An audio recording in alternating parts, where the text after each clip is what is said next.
It's exactly 1 month after the horrified terrorist attack on the villages next to the border between Gaza and Israel. And I'm now in Jerusalem, early morning. 2 citizens were almost killed by terrorists here in Jerusalem. And I was on the way to Jerusalem from Tel Aviv, and then my family just called me and asked me not to take the videos today, but that's what I'm gonna do, mainly because for me it's so important to visit Jerusalem in those days for you, because you do have so many questions. That part of the tour will start from Jaffa Gate and it will end around Mount Zion Gate, and we will see a little bit of the Christian, a little bit of the Armenian Quarter, and later on I will take some others videos. Then this is Jaffa Gate. The walls that you see here is from the 16th century, but soon I will take a special tour with the one who excavate everything beneath Jaffa Gate. That's going to be soon. It's going to be the end of, I think, November. Then I will prepare a video for you and you will know exactly what is beneath us. I want you to see a few things here. See the triangle, and you see a lot of bullet holes around it. And another thing that you can see, that there's a road that entered to Jerusalem, to the old city. And that's happened at the end of the 19th century when the Kaiser came to Israel and to Jerusalem, and he said to the Ottomans who occupied the city at that time, that he said, "I'm not entering the city by walking. I will enter together with my wife with a carriage, and you, my dear Ottomans, will destroy part of the wall for me." And that's what they did. And as you can see, now there are cars entering the city.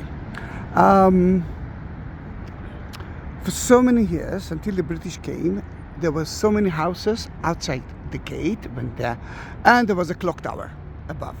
When the British came, they decided to destroy those houses and to keep the beauty of the city with that amazing walls.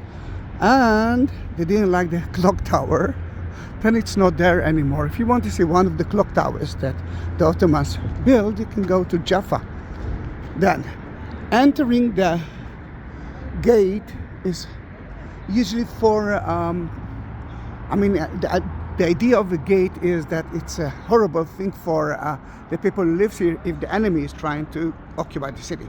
Then up there you can see a small balcony, and hot water, boiling water, will be dropped on the soldiers who will try to enter the place.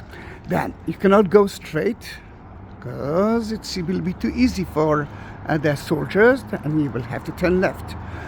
Today, because of the horrible attack of the Muslim terrorists at one of the gates of Jerusalem, you see that they're blocking the gates, and there are 2 soldiers. One is a policeman, one is a soldier, that are keeping that everyone will be okay. In front of the entrance, you can see the mezuzah, which will tell you that it's and we are entering into a Jewish city. Let me show you how it used to look like. Remember the clock tower? Here it is. That's a clock tower that the British didn't like, and the houses that were attached to the wall. Remember triangle? Here it is. Here it is. The city is without tourists. I'm going now to the Jewish area, in a way outside Mount Zion. You will find Christians and Jewish places like the tomb of King David, the room of the Last Supper, Oscar Schindler tomb, what else? The room of the Last Supper. Then it's a little bit disturbing me. And we just entered from Jaffa Gate. The Armenian Quarter, I know that. The Armenian Quarter is to there, which is that way. And Christian Quarter is right here. Then Christian Quarter is from here to the left. But we will go through the Armenian Patriarch Street. to Jaffa Gate.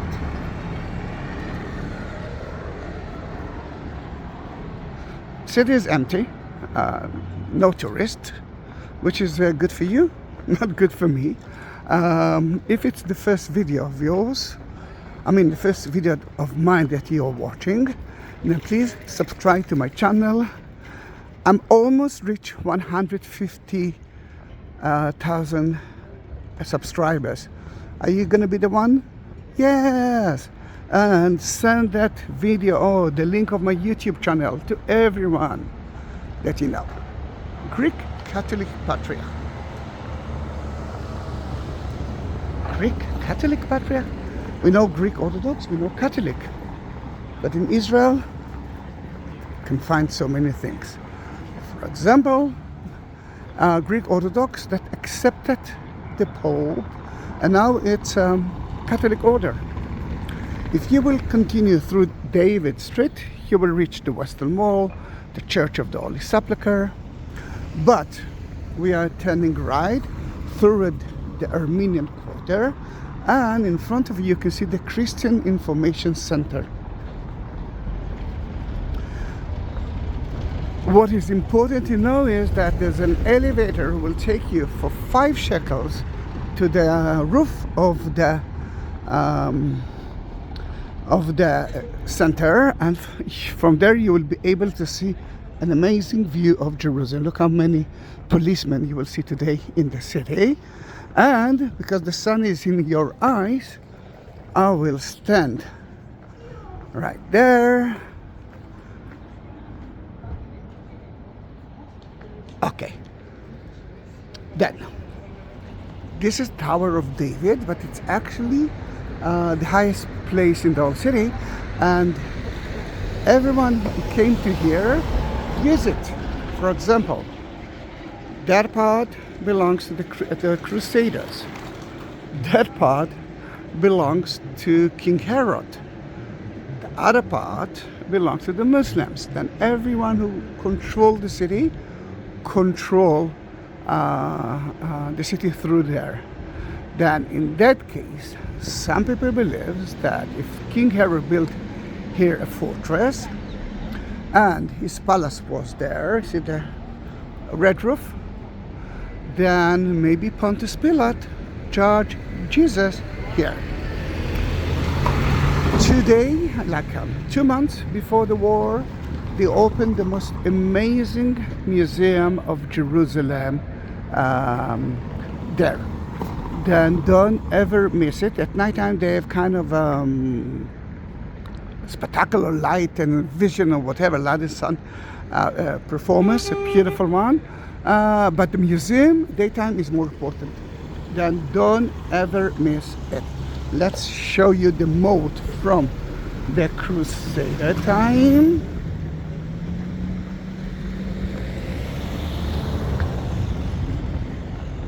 Here it is. The moat was built. Part of it is from was built on top of the pools of King Herod's palace. Let me check here. I'm so sorry that the sun is in your eyes, but I think you will get used to it. If we're talking a very important, very lovely museum and church, this is Christ Church, belongs to the Messianic Jews. It's a beautiful church to see. You will see everything in Hebrew, not in English or Latin, and you won't find a lot of crosses there. This is an amazing coffee. Then if you like coffee and good cakes, and if you want to rest in the air-conditioned place, this is the place.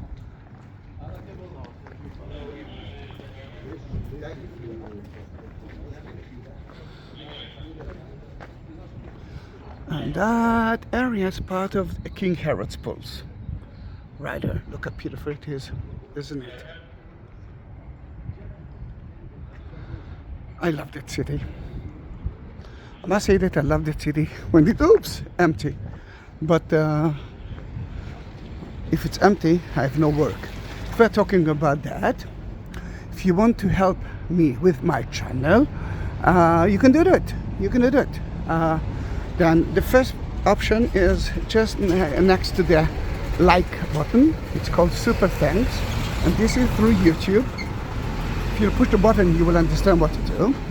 But if you want to do that via PayPal or buy me a coffee, at the description of that video, where the information about the tour will be, you will find the link of those two, and you can do that. Thank you very much. Now, welcome to the Armenian Quarter. It's so empty here.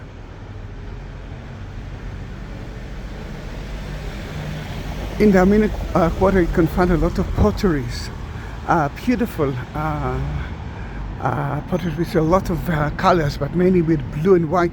I love that pottery. I have a lot of dishes in my house. Oh, just like that.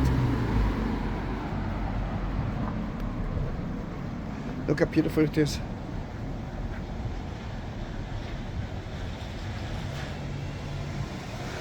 I've been in Armenia with my Christian professor for one week. It's a beautiful and important site. You must understand that the Armenians got their own quarter here in the city, mainly because they've been here 30 years before Constantine and St. Helen started to the missionary as Christians in Rome. In 301, the Armenian as a country, as a nation, converted to Christianity. Then actually they had been here before. In 1915, the Armenian had a horrible genocide. The Ottomans, Turks of today, killed, butchered 1.5 million of them. And that's why there's a beautiful here sign. Beautiful. I cannot say beautiful about that. Kind of a poster that say, I remember and demand. This is the Holocaust Museum there in Yerevan, an amazing and very important place to visit.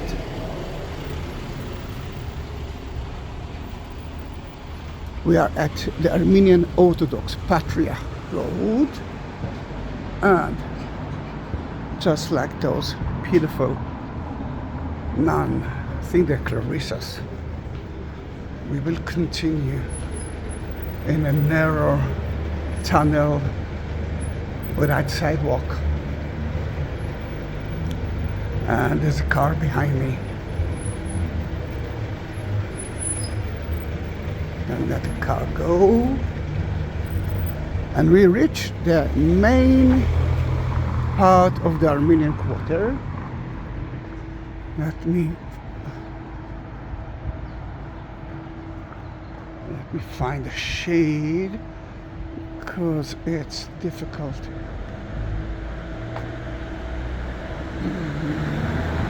Now okay.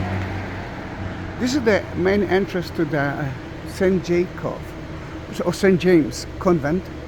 The tomb of two St. James are here, one of the disciple, one of the 12, and the brother of Jesus. It's a beautiful church. Sadly, I cannot go in now. It's open between 3 to 3:30, but I do have videos of it, and if you'll enter to my YouTube channel, you will be able to see. Just write Armenian or St. James and you will find it. Such an amazing place to visit. But let's continue. To the right, behind that beautiful green color, which we don't have a lot, is the Armenian Seminar.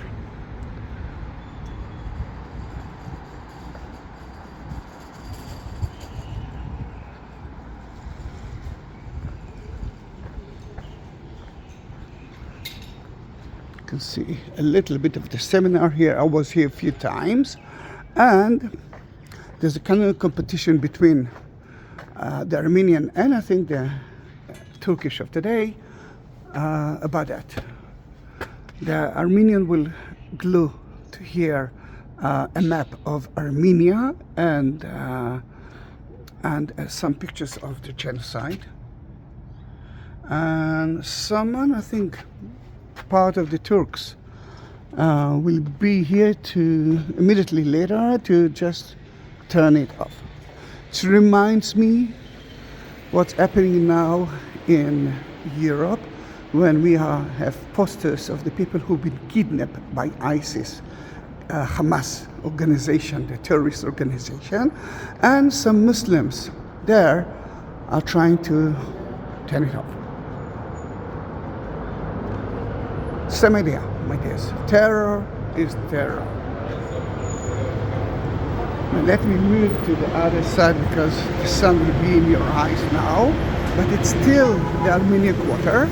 The Armenian Quarter includes around 2,000 people who live there. Not all of them are monks. Some of them are families of the Holocaust. They are genocide survivor. And a few times a week, you can enter to the new museum of them, of their genocide, Holocaust. It's worth visiting, but if you cannot do that, enter to my channel and look for that video.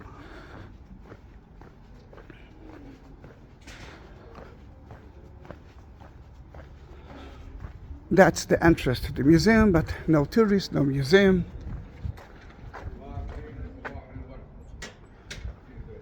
You can see the corner of two walls from 16th century, built by Suleiman the Magnificent, the corner of the western wall of the city and the southern wall of the city. Outside, you can see a tower. That tower belongs to the House of Mary that we are going to visit soon. The Dormition Church. It was a church from 4th century, an amazing church. I saw a documentary, a video of the Town of Horn that, according to the French, is now in Paris, and it actually saved from the horrible fire of the Notre Dame. And but it was here for so many years in the church that we are going to visit.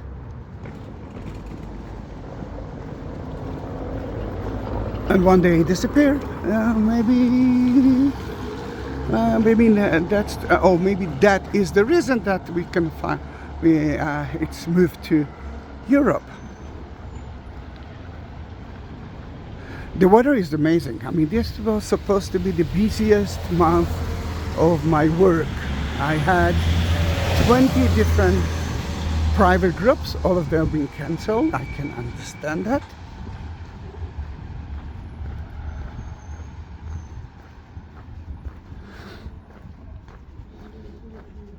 And we are very close to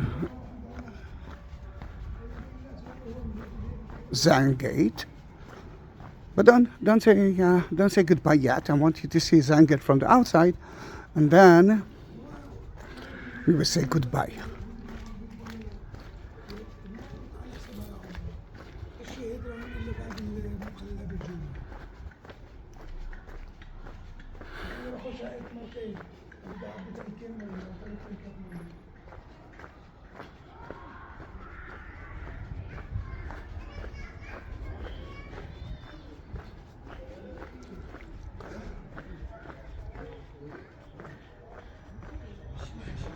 As you can see, because of the terror attack that happened an hour ago, it's a very sensitive area here. Then, this is Zahi Gate from 16th century, and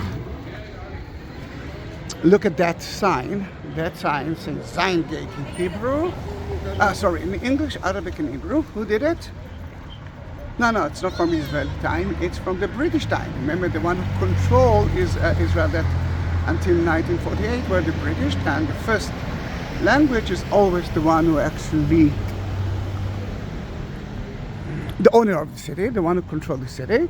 Here you can see another sign, Zahi Gate Street, but the first language is in Hebrew. Then this is from the Israeli time. Let's go. שמרו על עצמכם נשמות שלי. Let's go outside. And you can see the mezuzah.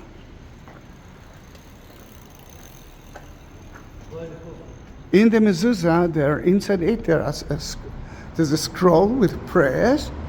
And God told the Jews to put it outside. Oh, there. Oh, look at the birds. It's a lovebird.